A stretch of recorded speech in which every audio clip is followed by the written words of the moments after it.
In this module, we'll be taking a look at World War II as it affected the home front. First, mobilizing for war. How did the United States organize and distribute its resources to achieve victory during World War II? And how did women and minorities contribute to America's efforts during World War II? Success in the war required the total commitment of the nation's resources. On the home front, public education and the mass media promoted nationalism. When it came to our economic resources, this war, as this image implies, is proving that our American way can outproduce, outfight, and simply outlast any other system in the world. The United States government and industry needed to forge a very close working relationship in order to allocate the resources effectively to ensure this victory. One way that everybody could help was through rationing. Rationing are fixed allotments of goods to be consumed at home. The idea of this is to maintain the supply of essential war products for the war. So it would include things like rubber, silk, fuel, and food. People saw rationing and their participation in these programs as their own individual way that they could help the war effort. And as this poster implies, if you ride alone, you ride with Hitler. Therefore, if we join a carpool today, we can defeat the Axis powers. This war is going to cost a tremendous amount of money. It will be the most expensive war to date. How are we going to pay for this war effort?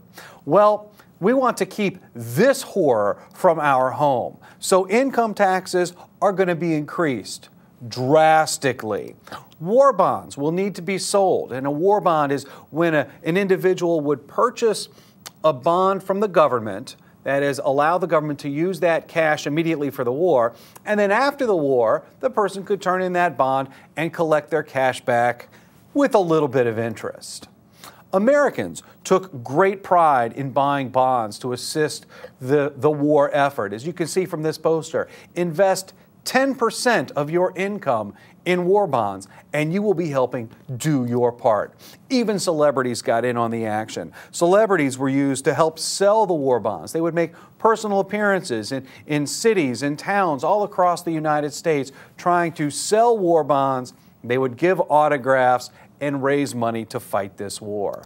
Businesses needed to be retooled. That is to say, we needed to change what we were making and how we were making it. Remember, the United States is still in the Great Depression when war breaks out. So businesses needed to be quickly converted from peacetime to wartime production. There was a high demand for production, a high demand for goods, and this brought many people into the factories.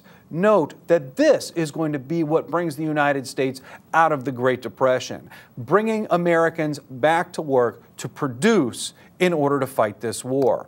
Human resources needed to be managed as well.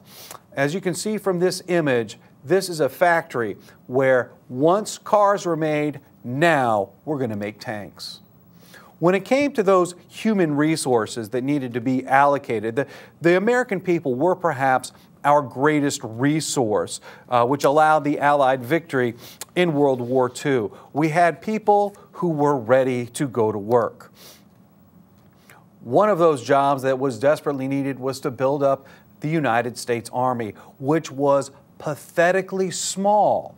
After World War I, the United States drastically cut the size of the U.S. Army, believing that we did not need a standing army. Remember, we were isolationist at the time, so we needed to build this up.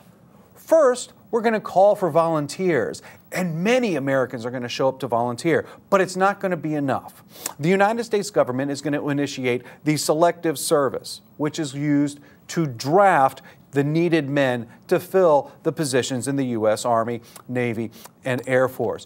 Women are also going to join the armed forces in large numbers, though typically they are not going to be fighting. They are going to be in non-combat roles, always support roles. And as you can see from this poster, for your country's sake today and for your own sake tomorrow, women can join the U.S. military and help out. But that wasn't the only place that women could help contribute to the war effort. Contributions to the war effort came from all segments of society. Women are going to enter into previously male job roles. African Americans and others are also going to join the work in the factories, but they are going to work to struggle as the desegregation, not just in the armed forces, but also needing to end discriminatory hiring practices here inside the United States.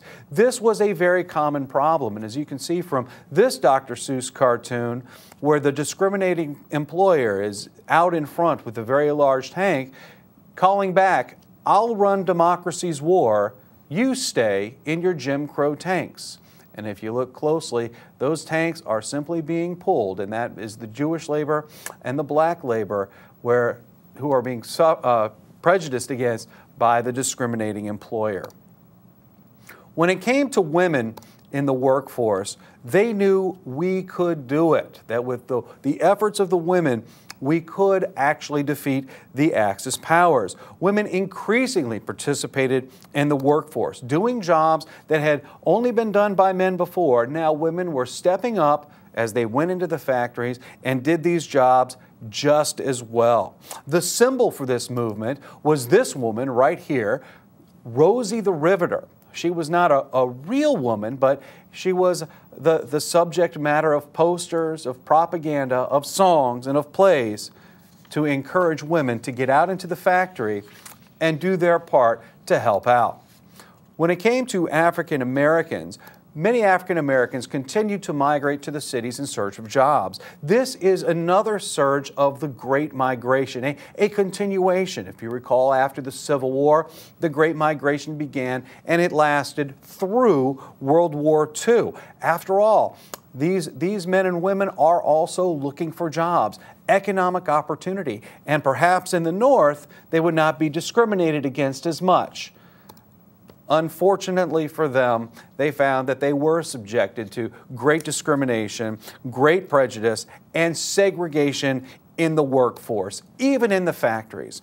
They campaigned for what we call victory in the war and equality at home. Finally, halfway through the war, FDR banned all discrimination in the war factories. He felt that if the U.S. government were paying them to produce for the United States war efforts, then the president should be able to make the rules. It didn't matter if it was a private company or not, and FDR passed this executive order that banned all discrimination in the war factories. It was ragingly successful. Unfortunately, at the end of the war, things went back to the same old, same old. Dr. Seuss made this comment. As you see Uncle Sam tapping on the war industry, that includes all the factories, he's saying, "Listen, maestro, if you want to get real harmony, use the black keys as well as the white." Mobilization for World War II supplied the demand for the American workforce, and that is what brought us out of the Great Depression. The United States government during World War II became the largest consumer of American business, and that trend continues today. Even now, the United States government is the #1 largest consumer of the products made in the United States.